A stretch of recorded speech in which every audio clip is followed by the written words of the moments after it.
Fl-aħħar sigħat feġġew 5 każijiet oħra ta' coronavirus f'pajjiżna minn fost 637 test, l-akbar ammont ta' testijiet li saru sa issa, biex it-total ta' persuni infettati f'Malta tela għal 156. Is-Supretendent tas-Saħħa Pubblika l-Professur Charmin Gawci qalet li minn dawn il-każijiet 3 huma relatati ma' safar u 2 ittieħdu bit-trasmissjoni lokali. L-ewwel każ relatat mas safar huwa Malti ta' 30 sena li kien il-Messiku u qatt kwarantina meta ġie Malta. Każ ieħor huwa ta' Maltija 64 sena li kienet l-Ingilterra u wkoll qadet kwarantina meta ġiet lura. It-tielet każ relatat mas safar huwa raġel ta' 30 sena li jaħdem fil-qasam tas-saħħa u li ġie mill-Ingilterra fl-10 ta' Marzu. Huwa sifer fi żmien meta l-kwarantina ma kinitx mandatorja u allura mara x-xogħol. Għaldaqstant qed isir eżerċizzju ta' assessjar mill-awtoritajiet tas-saħħa biex jiġu identifikati nies li seta' kellhom kuntatt miegħu. L-ewwel każ ta' trasmissjoni lokali huwa ta' Maltija ta' 35 sena li ma kinitx imsiefra u lanqas kellha kuntatt ma' nies li ħarġu pożittivi għal COVID-19. Hija ma marritx għax-xogħol u kellha biss kuntatt ma' żewġ membri tal-familja. Dawn ukoll bdew juru s-sintomi u qed isirulhom it-testijiet. It-tieni każ trasmess lokalment huwa ta' Maltija 44 sena li ma kinitx imsiefra u bdiet bis-sintomi fit-22 ta' Marzu. Hija kienet fuq il-post tax-xogħol u qed jiġu identifikati n-nies li jaħdmu magħha. Il-pazjenti tal-każijiet ġodda jinsabu fi stat tajjeb ħafna ta' saħħa. Bħalissa 5 persuni fit-taqsima tal-infezzjonijiet tal-Isptar Mater Dei, 17 fl-Isptar Privat ta' St. Thomas f'Ħal-Qormi u 4 fit-taqsima tal-kura intensiva. Bl-anzjan ta' 72 sena għadu intubat u jinsab f'qada kritika.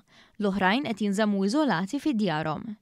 Meta mistoqsija dwar dawk li jbatu bil-pressjoni għolja, il-Professur Gawci spjegat li jekk jikkontrollaw il-pressjoni bil-pilloli ma jiżdidilhomx ir-riskju ta' komplikazzjonijiet. Huma l-komplikazzjonijiet li jistgħu jinqalgħu minħabba pressjoni għolja li mhix kontrollata li jkunu ta' riskju. Ġifieri inti għandek persuni li għandhom mart tal-qalb li dal-aħħar ftit xhur kellhom bżonn li jagħmlu operazzjoni, dawk iva huma konsidrati bħala iktar ta' riskju ta' komplikazzjonijiet jekk jaqbadhom il-COVID. Meta mistoqsija dwar sitwazzjonijiet fejn ikun hemm tfal infettati bil-COVID-19, il-Professur Gawci kienet ċara. Aħna nħossu li l-ġenituri kienu diġà esposti għal-virus ma' tfal, għallu xumma jkunu very close in contact.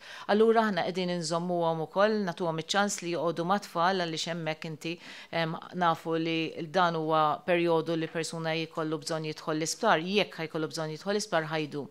Allura hemmhekk jinżammew magħhom ukoll. Lejlet festa pubblika l-Professur Gawci reġgħet appellat għal kawtela u biex ma jsirx ħruġ bla bżonn. Aħna hawnhekk qegħdin f'sitwazzjoni fejn għandna numru ta' każijiet, għandna numru ta' każijiet li huma konfermati, għandna numru ta' każijiet ta' trasmissjoni lokali hemm barra fil-komunità tagħna. Jiġifieri fatt li persuni jekk joħorġu hemm ċans kbir li jistgħu jiltaqgħu ma' xi ħadd li jista' jgħaddilhom dan il-virus. Jiġifieri l-appell tiegħi huwa nibqa' ntenni dejjem li l-vulnerabbli jibqgħu ġewwa u n-nies l-oħrajn kollha joħorġu biss għal bżonnijiet. Intant inħoloq indirizz elettroniku speċifiku għal dawk in-nies li jħossu li jagħmlu parti mill-grupp ta' nies vulnerabbli imma li ma rċevewx littra fl-aħħar jiem. Dawn għandhom jibatu email fuq covid19.vulnerable@gov.mt flimkien ma' koppja tal-kartuna safra bil-lista tal-mediċini li jieħdu.